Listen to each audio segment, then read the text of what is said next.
We come from many different places. We followed many different paths. But we are all here for one reason. Because we dreamed of more. Our grandparents and parents helped to build this country. They faced fear and oppression. But they never stopped fighting for equality. They never stopped working for an America where we belong. 2 years ago, TAF was founded to build that future. To stand up to new forms of hate, violence, and discrimination. Like our ancestors who faced hate before. We will never stop fighting. Together we build AAPI education in schools. Interracial solidarity. Visibility. Belonging. Narrative change. Safety. Prosperity. Accessibility. Community. Resilience. Power. Love. For too long, others have written our narrative. Together we build and take our stories back. Let's show the world who we are. Because together, we are activists, educators, AAPIs, immigrants. We are leaders, organizers, trailblazers. We are storytellers. We are Americans. And together, we build. We build. We build.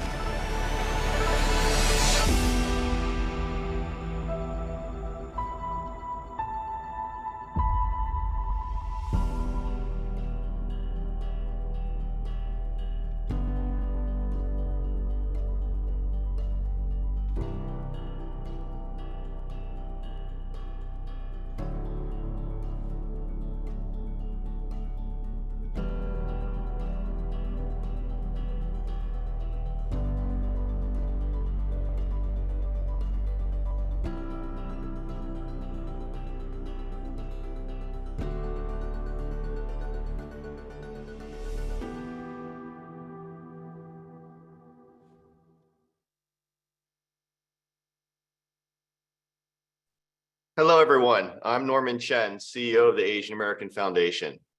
Thank you for joining us for today's TAF Talk, where we will discuss expanding Asian American, Native Hawaiian, and Pacific Islander studies in higher education with an amazing panel. TAF Talks are conversations for, by, and with the AAPI community, where we will have experts and prominent voices discuss topics important to us. As we all know, AAPI history is American history. Yet our stories and experiences have largely been erased from textbooks, classrooms, and campuses. From our annual status index of over 5,000 respondents across the country, over 50% of Americans failed to cite a single example of AAPI history, and often they confused our history with Asian history. AA and NHPI studies has laid the foundation for studying, teaching, and documenting our history. Yet only 1.8% of all universities offer an Asian American, Native Hawaiian, or Pacific Islander studies class or program. This past May, leveraging the momentum of the AAPI Giving Challenge, TAF announced a $65 million commitment over 5 years to our new portfolio strategy, dedicating resources to 4 key initiatives: anti-hate, education, narrative change, representation, and resources. TAF's education initiative aims, number 1, to expand AAPI history as part of inclusive history to all K-12 students across the nation. And 2, the reason why we're here today, to expand AA and NHPI studies in higher education by supporting efforts to increase the number of faculty, courses, and programs. Some of you might recall the powerful moment back when we were together in May, when many of you from the East Coast to the Midwest to the West Coast expressed a commitment to expand AAPI studies at your alma mater. We are excited today to build on that momentum with our expert panel and make those commitments come to life.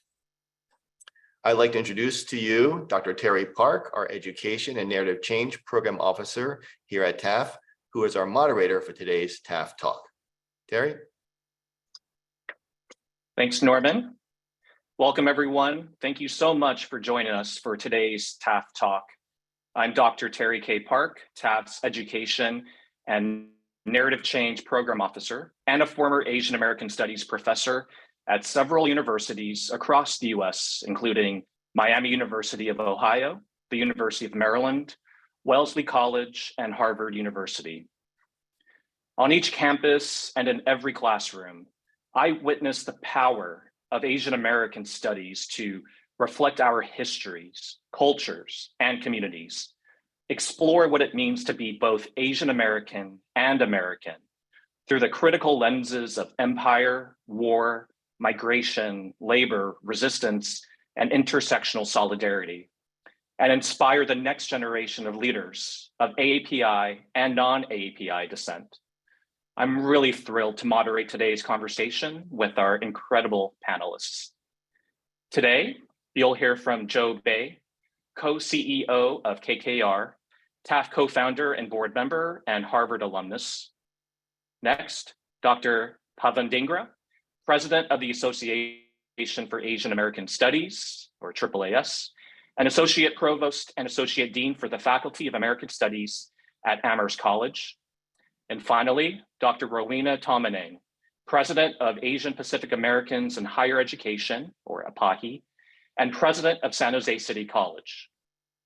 Thank you all for taking the time to join us for this very important conversation about how we can expand Asian American and Pacific Islander studies in higher education and honor the legacy of the cross-racial student strikes at San Francisco State that established the first school of ethnic studies as well as Asian American studies curricula in the late 1960s. First, we will dive into a discussion with our panelists, and then we'll open up the chat for Q&A. Please feel free to type your questions into the chat box at any point throughout the conversation. So to kick our panel off, we'd like to learn a little bit more about you, your varied and overlapping roles, business leader, donor, educator, association president, and the shared importance of expanding AA and PI studies in higher education, and why this work is important to you. First, we'll start with Joe Bay. Joe? Thanks, Jerry. It's great to be with everyone today and this afternoon. Really an honor to be on this panel with my fellow speakers. You know, my day job, I run a large investment firm here in New York City. My night job is really one of the co-founders and board members of TAF, an organization for the last 2 years that's been doing some very important work for the AAPI community. You know, my journey to this point in time really was a reflection of what we all saw during COVID and the incredible upward spike in anti-Asian sentiment, discrimination, and even physical attacks, which was really the catalyst for creating TAF. And as Norman mentioned in his opening, one of the key pillars of what we think the Asian American community needs is really a much broader and much more comprehensive approach to inclusive history in this country, which includes the histories of Asian Americans. So TAF's primary mission in the educational front is around K through 12. There are 5 states in the last 2 years that have, from a legislative standpoint, mandated Asian American studies to be included in K through 12 public education. There are another 8 or 10 states that also teach it. It's not required in every public school, but in many parts of the state, they are teaching it. But the mission is really in the next 5 to 10 years, trying to get to a point where the vast majority of the states in the US are teaching K through 12 AAPI history. Today's conversation around higher education, I think, is really foundational to make progress here. You know, the sense of not belonging in this country because Americans don't understand our history, this notion of being a perpetual foreigner. I think the root cause of many of these issues is the lack of awareness and education around the long history and contributions of Asian Americans in this country and the shared struggles that our community has had with many other communities in the US. So later in this conversation, I'll talk a little bit about how we approach this at Harvard University, but that's the introduction. Thanks, Terry. Thanks so much, Joe. Next, Dr. Dhingra. Thank you. It's so great to see this panel come together and be invited here. And there's a lot more I could say about my own personal journey, but I want to use my brief time to acknowledge we have a lot of people here from a wide variety of positions and backgrounds, corporate sphere, higher education, civil rights organizations, and other nonprofits. Asian American Studies matters in each of these spheres, as well as in government, healthcare, et cetera, et cetera. And the reason is because Asian American studies is more than just kind of knowing about the issues of a single racial group, right? Asian American studies is a lens into our nation's history and priorities, into how cultures connect and collide, into how to organize people, right, for social change, and a lot more. I chose to pursue this an undergraduate, as a graduate student, and as a faculty member, and now in administration, because I believe that people's personal stories, whether of immigration, whether of growing up as a child of immigrants, of navigating the workforce, of parenting, whatever those stories are, right? That they are shaped by trends outside of us, and then in turn can help us understand broader issues than beyond our own selves, right? We can't change what we don't understand, and we can't understand unless we tell and hear our stories.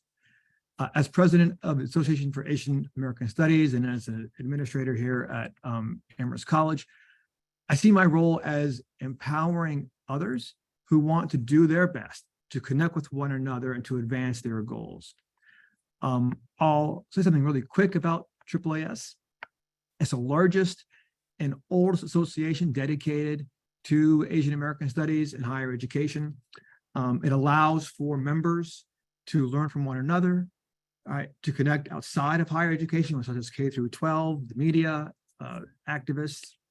It allows us to mentor one another, share our pedagogy, understand better how to teach our students, how to be there for our students, how to be activists in our own campuses, and much more. So as we talk about, as the video showed, as Norm and Joe just spoke about, right, to empower us through education, I'm really proud to be part of an association that's had that as its mission. Thank you so much, Dr. Dhingra. And as a longtime member of AAAS, that's given me an intellectual and community home. I really appreciate all the work that you and the entire AAAS body has done. Next, Dr. Tomaneng. Thank you so much, Terry. Hello, everyone. It's good to be with all of you this morning or afternoon. I want to thank Norman, Terry, Georgette, and TAF for the invitation to participate in today's panel. As Terry mentioned, my name is Dr. Rowena Tomaneng. I'm currently the president of San Jose City College, which is located in the Silicon Valley, Greater San Francisco Bay Area in California. And prior to SJCC, I was president of Berkeley City College. APAHE, I am also president of APAHE, Asian Pacific Americans for Higher Education, which is a 30-year-old organization comprised of 2- and 4-year colleges and universities across the country. We have a network of over 3,000 educators. APAHE's mission is to educate the public on issues impacting AAPI student success. We advocate for increasing diversity, equity, and inclusion across higher ed institutions, and we also advocate for policies that support AAPI students and our communities, such as pushing for disaggregation of data and increasing state and federal funding for ANAPISI eligible institutions, which I'll talk about a little bit later. APAHE also focuses on leadership development and building the pipeline for AAPI higher ed administrators and executives. A little bit more about me. I've worked in the California community colleges for 27 years. I started as a faculty member teaching English, Asian American studies, and women's studies. All 3 of the colleges that I've served in have been federally designated as a minority serving institution. First, when I was at De Anza College, that was designated as an ANAPISI, Asian American, Native American, Pacific Islander serving institution. And the 2 colleges afterwards, Berkeley City College and San Jose City College, are designated as dually as an APAHE and as a Hispanic serving, or HSI. Like my colleagues, I'm very passionate about expanding AAPI studies in both 2-year and 4-year institutions because I want to increase AAPI student success. The research tells us that for decades, a sense of belonging leads to student engagement, retention, and persistence in their academic studies. And having Asian American Studies curriculum and culturally responsive teaching contributes to sense of belonging. Also, because the histories and cultures of our diverse communities are still marginalized and invisible across the country, this marginalization and invisibility continues to harm our communities. For example, the perpetuation of the model minority myth has led to AAPI students being perceived as not needing academic and student services support. We also have the lack of understanding about AAPI cultural norms and different leadership styles that has also impacted DEIA hiring efforts for not only faculty, but administrators. The stereotype of AAPIs as passive individuals who don't make waves is connected to AAPIs not being perceived as strong leaders and contributes to the bamboo ceiling that many of us experience not only in education, but in other sectors. I'm looking forward to the conversation in the next 30 minutes or so and the Q&A. Thank you. Thank you, Dr. Tomaneng, and I was honored to attend my first APAHE conference this past spring. And also my immigrant Korean mother took a lot of English classes at community colleges in San Jose. So thank you so much for your work. All right, so we're gonna dive in now. First, for Joe, in 2021, you were part of an instrumental alumni effort that enabled the historic expansion of Asian American studies at Harvard. You and other Asian American alumni leaders have endowed new professorships and fellowships at the university and provided essential funding for academic research. Can you tell us how this effort started and how it unfolded? And how might your achievement be a model for other universities and alumni wanting to build their Asian American or Pacific Islander studies programs? Sure, thanks, Jerry. So I was an undergrad at Harvard College, and when I was there for my 4 years, there were literally 0 Asian American history course options to take. There were starting to be African American course studies. Today, Harvard has a full department, 16 tenured professors teaching African American studies on campus. It's a really vibrant program that they have. But literally, when I was there, not a single AAPI course. Back in 2020, 2021, when my oldest son became a freshman at Harvard, I was shocked to learn that there was only 1 tenured faculty in the entire faculty at Harvard College teaching AAPI studies, in the entire faculty base. This also coincided with the work we started to do at TAF around education. So I began a conversation with the Asian American Alumni Association at Harvard, which is around 4,000 Asian American alumni. And I learned a lot about this struggle for the last 4 decades, literally. There have been 4 decades of advocacy in terms of trying to include Asian American studies in the Harvard curriculum, the hiring of faculty members to teach this, and it's really not gotten anywhere in 4 decades. There have been 11 separate student petitions and alumni petitions to the administration at Harvard over these 4 decades to include AAPI studies. And really a lot of it was quite frustrating to me at the time. And I certainly had a personal stake in this with my son now attending the college. And I wanted him to really have that opportunity to learn about the history of Asian Americans in this country and to be able to start connecting the dots about what's happening in America today and the roots of a lot of those issues. So, we started a conversation with some of the senior administrators at Harvard College about what could be done, what were some of the roadblocks. And with a ton of support from the Asian American Alumni Association continuing to push on this issue, the funding piece of it was actually not, the issue that was holding this back. I think Harvard is obviously a very well-endowed institution. There's a tremendous amount of philanthropy among alumni to support initiatives like this.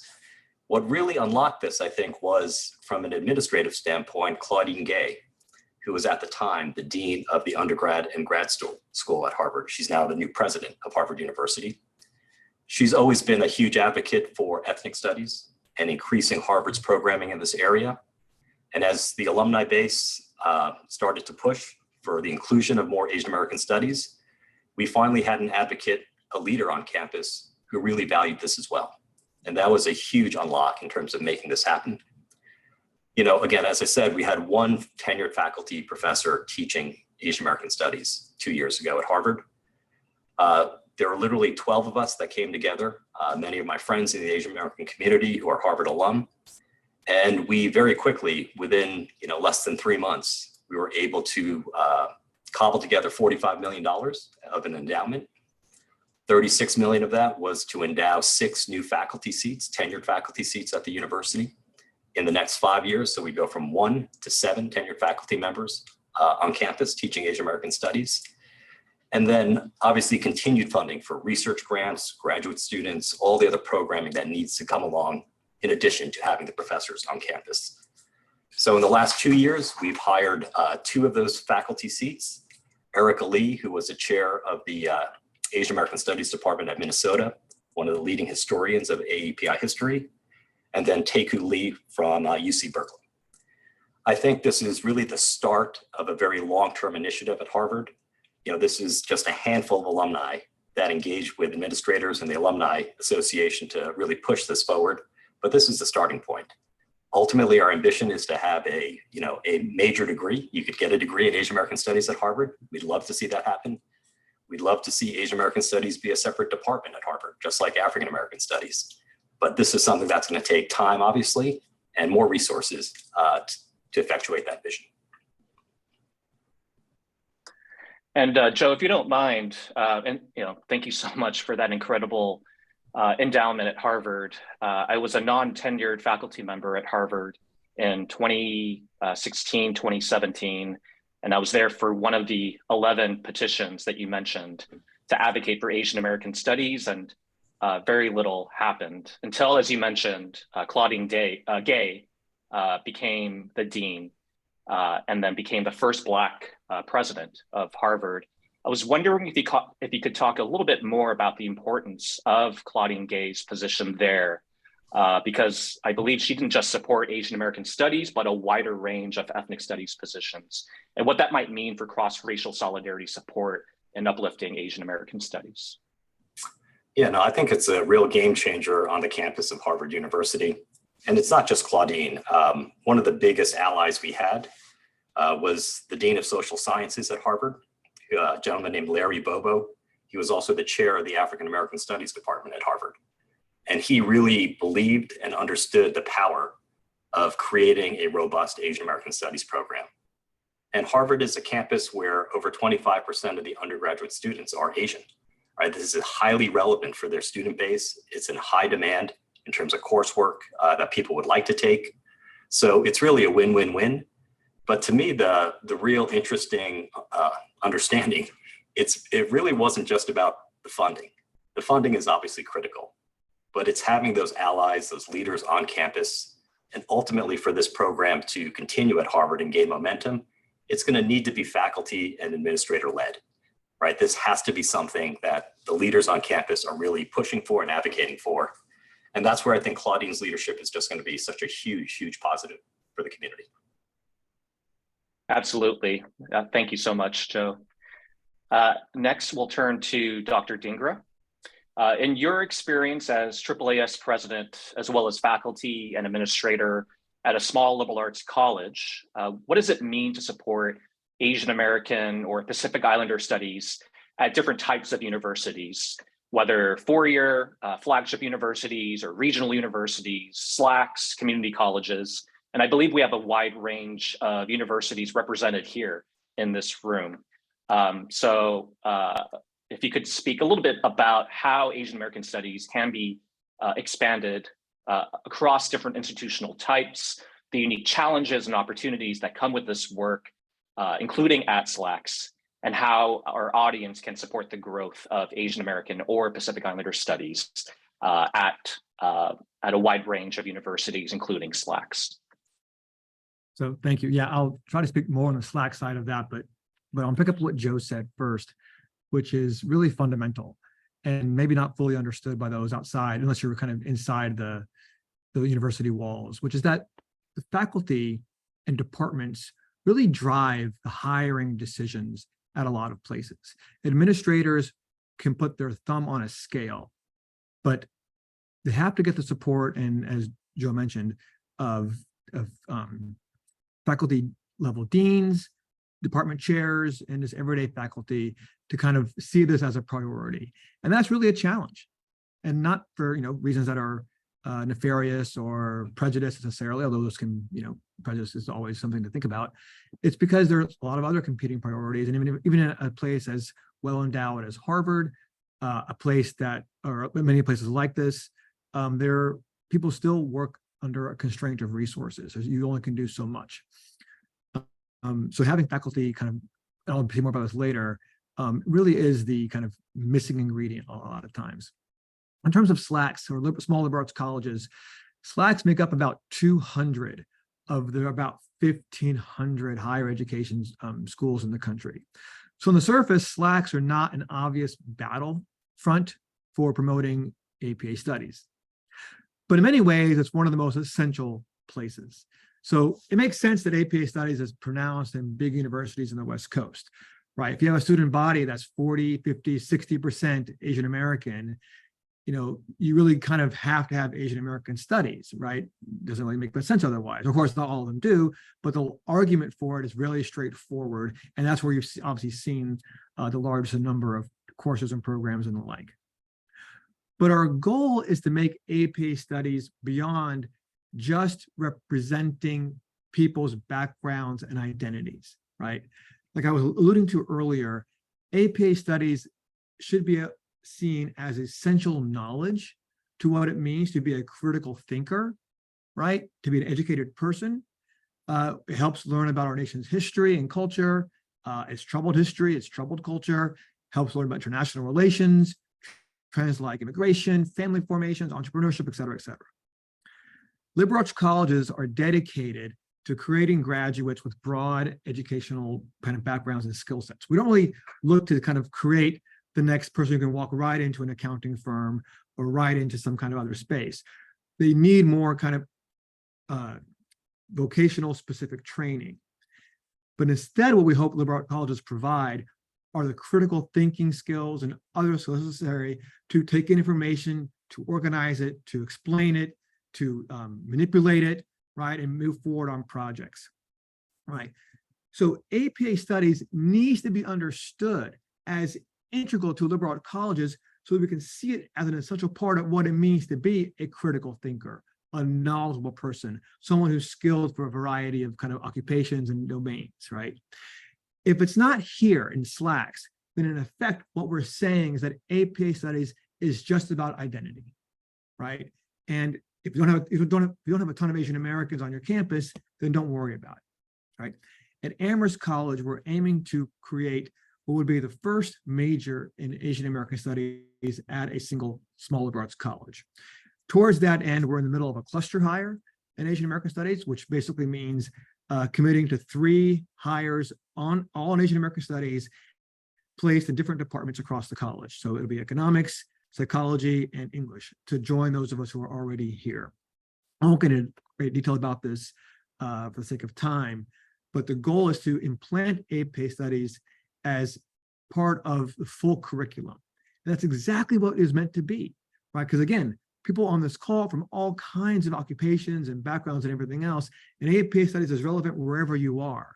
We in SLACs kind of become a vehicle to activate that idea, as well as Harvard and major universities across the country.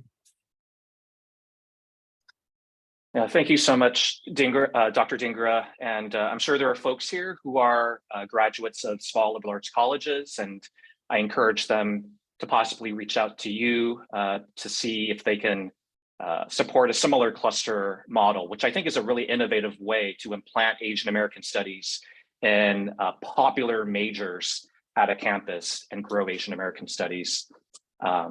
Great. All right. Oh, I'm sorry.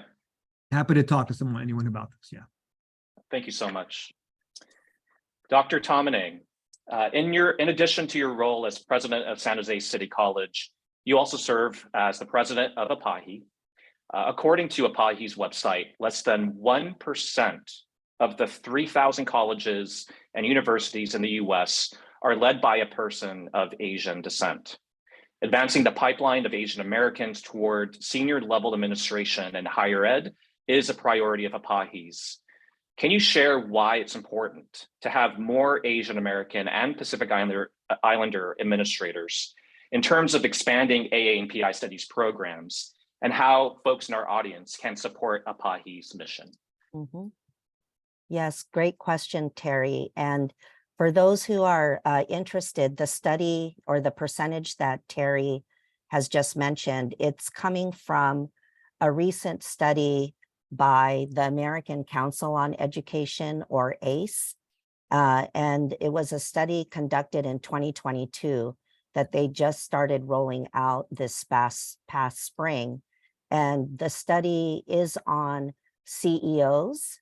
And unfortunately for our AA NHPI community in higher education, we haven't made any gains nationally in terms of the number of chancellors, presidents, university presidents, community college presidents, and chancellors that are leading institutions.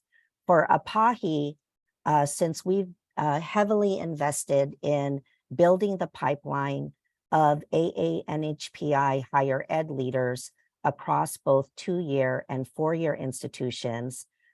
In fact, this past summer, we just met our 27th cohort for our annual Leadership Institute that we conduct at Cal Poly Pomona here in California. And so we're very committed to this. We know that we've also experienced many retirements, and we do have a gap, and we have this void in bringing up and encouraging higher ed professionals to join the administrative ranks. The 1.6 figure is very alarming for APAHE and should be for other organizations and leaders of color as well, because AAPI students make up 6% of all undergraduate enrollments across the 21 million plus undergraduate students enrolled across our colleges and universities in the United States. From my vantage point as a leader in community colleges, for community colleges, that means 34% of the 10 million plus undergraduate students identify as AAPI.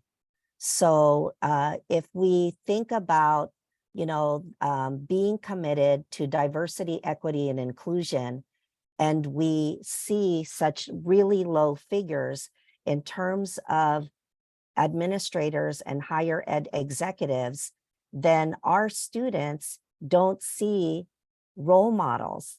They can't see reflections of themselves in these higher ed roles across different institutional types. And I want to, at this point now, also maybe go back to Joe's story, with Harvard, because when Joe, has told this story, it's very inspiring to me, because when I think of a leader of color making a commitment to expand not only AAPI studies and ethnic studies at a Research One prestigious university, I'm inspired that it can be done. It can be done across institutional types.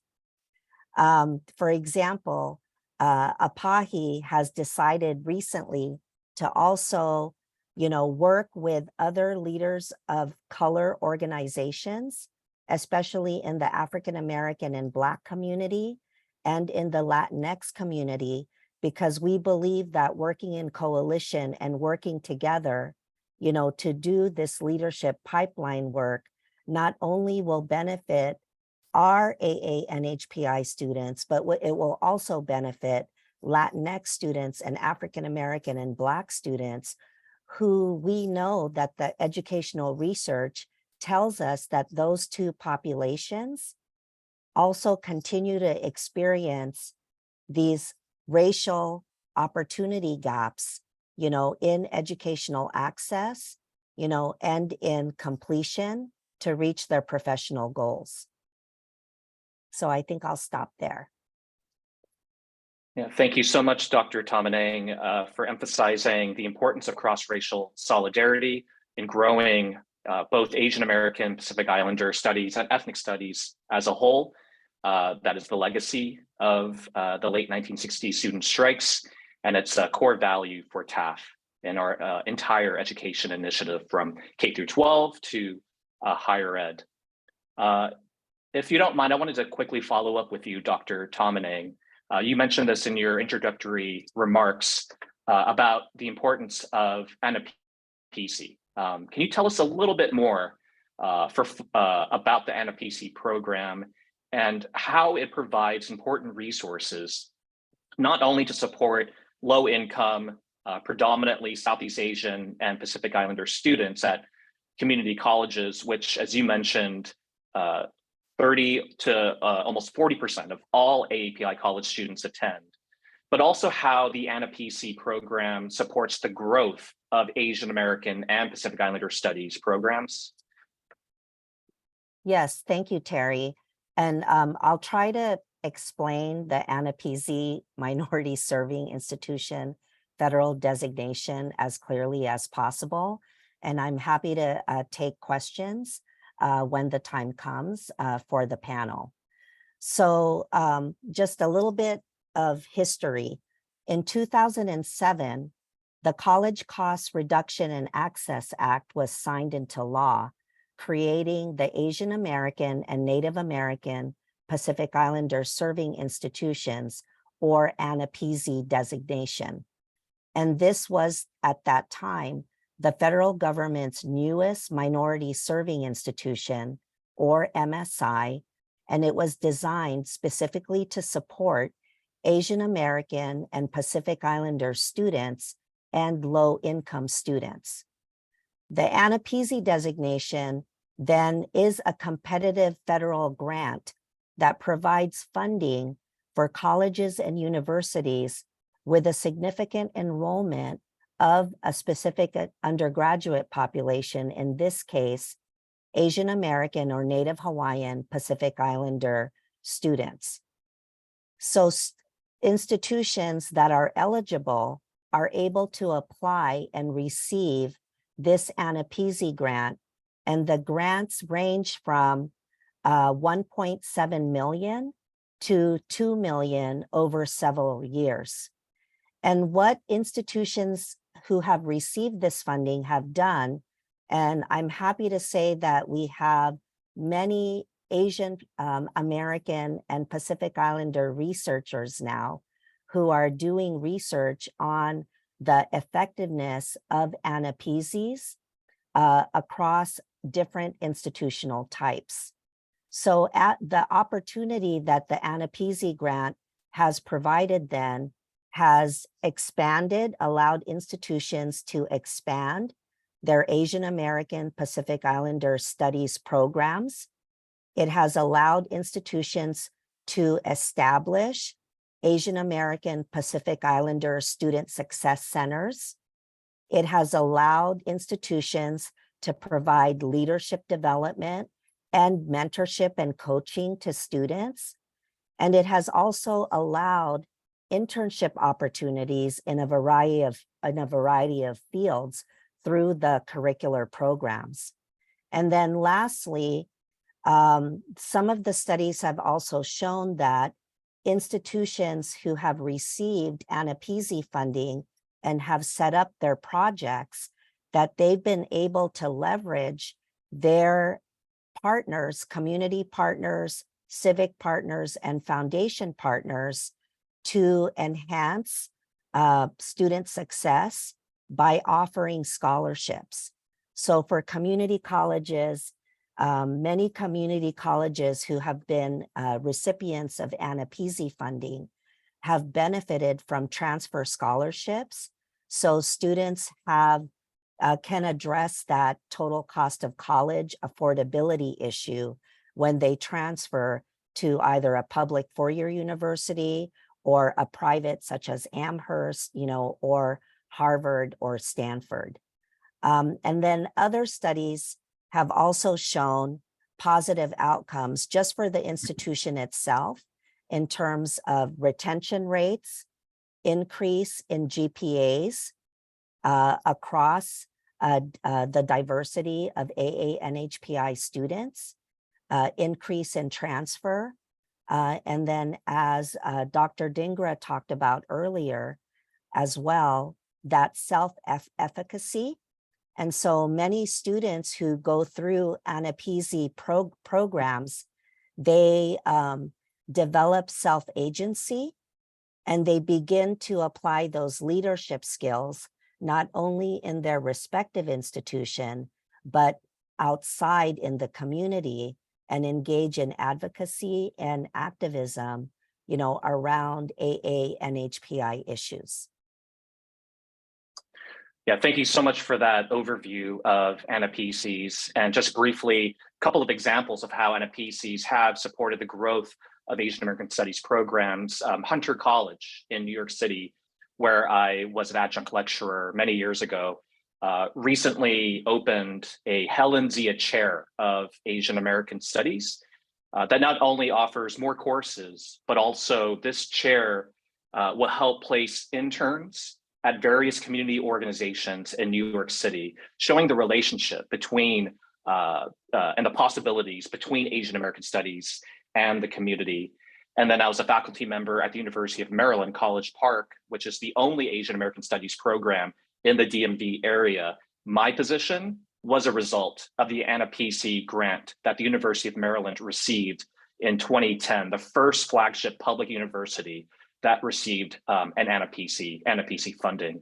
So I think what we have heard is that there are many ways, different mechanisms to support the growth of Asian American and Pacific Islander studies programs, whether supporting faculty advocacy within their campuses, important donors such as Joe Bay to mobilize their networks, and then federal programs like APAHE that really target community colleges and other universities with low-income Asian American students. So with that, I would like to open it up to the Q&A from the audience. And again, you can type in your questions into the Q&A box. And I see a first question from someone I know, Dr. Christine Balance, the chair of Asian American Studies at Cornell, which I believe was the first Ivy to have an Asian American Studies program back in 1987. So Dr. Balance says, thank you so much to everyone. A question for Joe. Based on your experience, how would you recommend that alumni approach university administration to advocate for more Asian American Studies courses, as well as faculty at their alma maters? And she's asking this as the director of Cornell's Asian American Studies program, the oldest in the Ivy League, who has been in continued conversations with alumni, really interested in supporting their program's growth. Yeah, I think it needs to be multi-pronged. I think the students on campus obviously will have are important part of the stakeholder group that needs to advocate for this.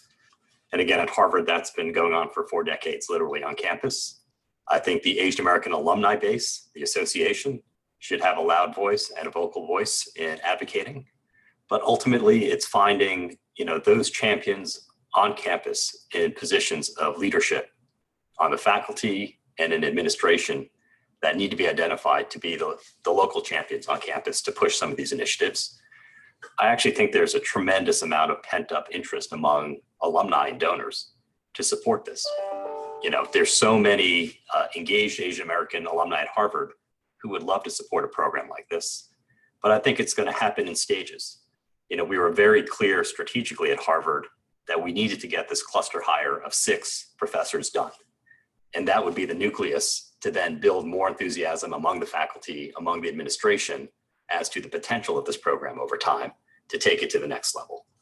So I think all those pieces need to come together. But as Dr. Dhingra said, there's so many competing needs on campus, professorships for STEM, for different departments. So in that environment, you really do need to have that administrator, the faculty champions to be pushing this along side by side. Mm-hmm. And again, Dr. Claudine Gay was such an incredible champion to push through Asian American studies as well as Latinx studies, Native American studies at Harvard. Terry, So we have one other thing I would say is, I've been learning about this, over the last couple of years, but it's not just about recruiting great academics and scholars. I think the success of these programs over time is being strategic about all the other things you need. You need a really great grad program. You need real research dollars for scholarship and unique research on the community. It's not just about recruiting a handful of star professors from other places. It really has to be thought about holistically in terms of how do you build capacity. And I think when universities start hiring in these cluster hires, there are a lot of really smart grad students who may not decide to pursue Asian American studies in their research because they're not sure it's going to lead to a professorship anywhere. But it's a really exciting time, I think, to be studying Asian American history or studies as a grad student today, because there will be more jobs and really prestigious jobs out there. Can I just quickly add? Sure, go ahead. I'll be really brief. I think also alumni reaching out to fellow alumni, and then finally reaching out to those on the board of trustees, right? The more people can hear from people they know that this is an important piece of our education.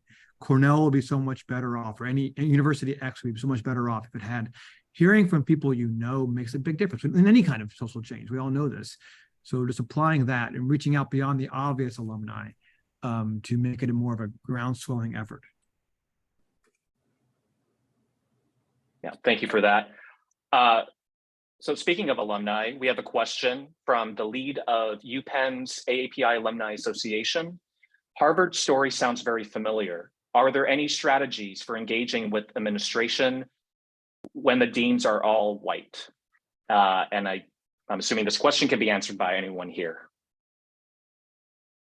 I would start personally with, I had many conversations with Dean Larry Boba, right, of social sciences, who, again, he was the chair of the African American Studies Department, just to try to understand their journey as a community, how they got that program positioned to be a standalone department and major at Harvard was very instructive in terms of, that path.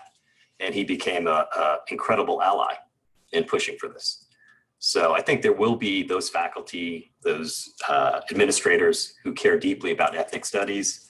And this is, intersectional, right? If there's a really great professor on campus that teaches Latinx studies or Native American studies or African American history studies, I think some of those individuals could be champions, even if there's not, somebody in a deanship or the head of the school.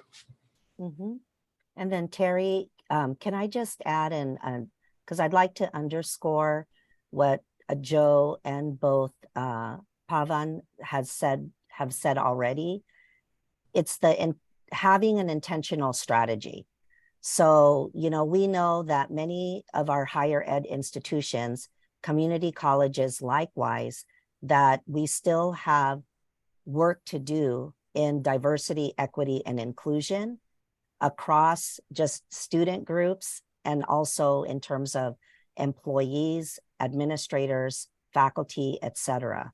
So I think it's understanding where there is influence within the institution.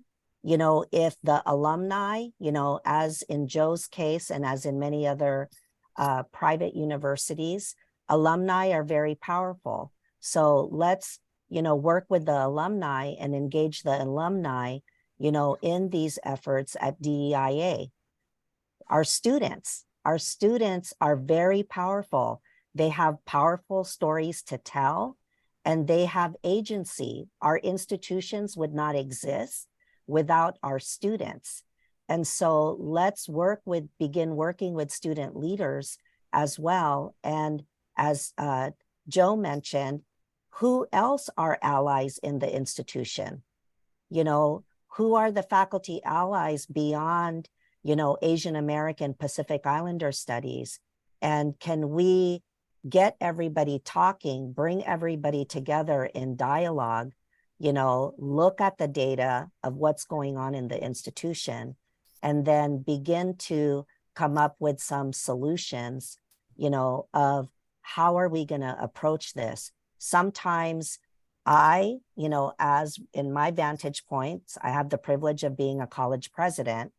And so I can go and outreach to other institutional leaders, you know, for, you know, potential changes that their communities might be asking for, and have a dialogue. My faculty member might have very good relationships with some of the deans. And so let's have our faculty talk with the deans and share some of the ideas, you know, and center the conversation on how this improves, you know, student success, not only for AA and HPI students, but across, you know, students of color and other low-income students. That's really well put. Yes, thank you so much. And again, underscoring the importance of supporting the pipeline of AAPI presidents such as yourself to do that kind of work in reaching out to other campuses and having those conversations with faculty, students, and other allies. So we have another question from Dr. Balance, and this is directed to Pawan. Pawan, in your earlier comments, or in response to your earlier comments, Christine would like to underscore and ask, how do we, as faculty and alumni, address the need for more Asian American studies when many Asian American studies faculty are in the humanities and social sciences, two fields often undervalued within the new corporate university model, one that often overvalues STEM and other potentially money-marking departments? Yeah, that's a really great question. I have two kind of ways of thinking about this. One is, it is really hard to kind of grow positions in the humanities as opposed to growing them in STEM fields. So for the humanities and some of the qualitative social sciences, it's about replacing those who retired. So how do you kind of convince a department that we don't need another person of X, instead that whatever that person studied, we should dedicate towards APA studies, whatever kind of the ethnic studies program or goal you have in mind. And that requires, back to what we were talking about earlier, kind of faculty, kind of one-on-one conversations. I don't know how much money I spent on coffee with faculty just to kind of sit with them, hear them, be heard. It's like a whole budget item I should have for myself. And the other way of thinking about it is to broaden what we mean by APA studies, right? And so public health is a great realm for Asian American studies that isn't as pronounced as it should be in the academy. Psychology, which is a social science, but obviously leans more STEMmy this while, is a major space again for Asian American studies. Does not have their own association. They have their own journal. So we can expand what we mean by APA studies to kind of think about what's missing in the curriculum in the departments, while also making the argument that a strong humanities, is critical for any university, especially one as elite as Cornell. You can point to all the statistics that humanities graduates make as much money as STEM graduates down the road. We should be turning towards the humanities, not away from it. APA studies is a critical growth space in the humanities. In fact, you can make the case that if we had different humanities courses, we might actually get more interest in students taking these courses. It's time to refresh the curriculum and work with multiple departments at the same time. So in other words, instead of putting in like one history request, then the next year is an English request, the next year is a religion request, whatever it is, talk to departments and have them planning. And this is what Rowena was getting at in some ways. Have a plan, a hiring plan, and say, can we kind of think about this in the long term? And as Joe also said, creating a kind of a whole foundation to this, not just one hire after another. So it's not easy. I mean, obviously, this, very well, but those are some strategies that we can pay off in the long term. Thank you. Would anyone else like to briefly add? I think that was really well said. I think there are a lot of ways, again, to incorporate Asian American studies into a lot of different disciplines and fields of scholarship, right? Whether it's government, it doesn't just have to be history. It could be around mental health issues, right? I mean, which is getting a lot of research today on campuses. It's a huge problem in the Asian American community, right? So I think there are ways to make it really relevant to where society is today and some of the challenges we're trying to research. And I'll just say I'm a humanities scholar, and I was able to transition from academia to a position in philanthropy.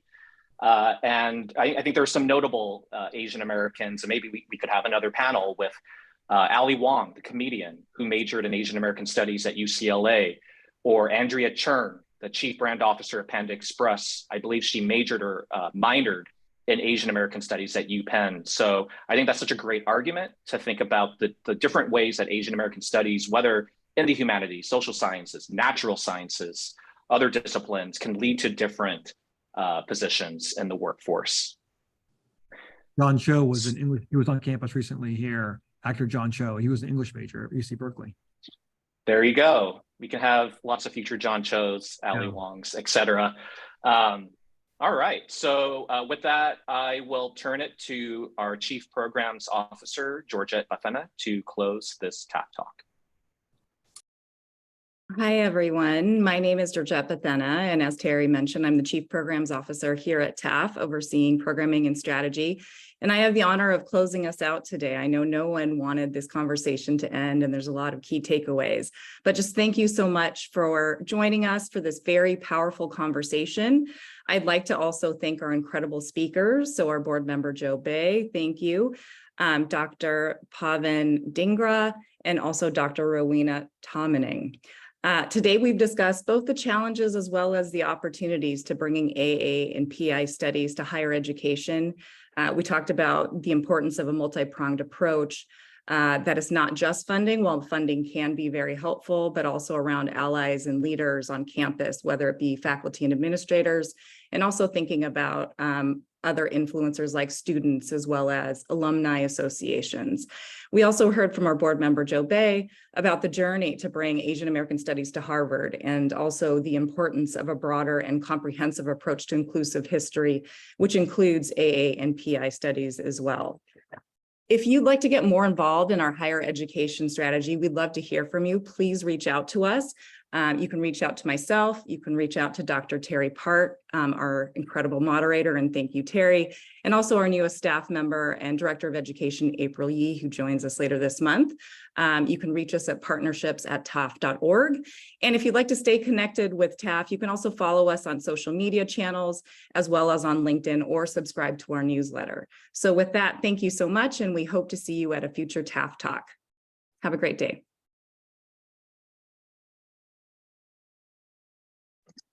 Thank you all.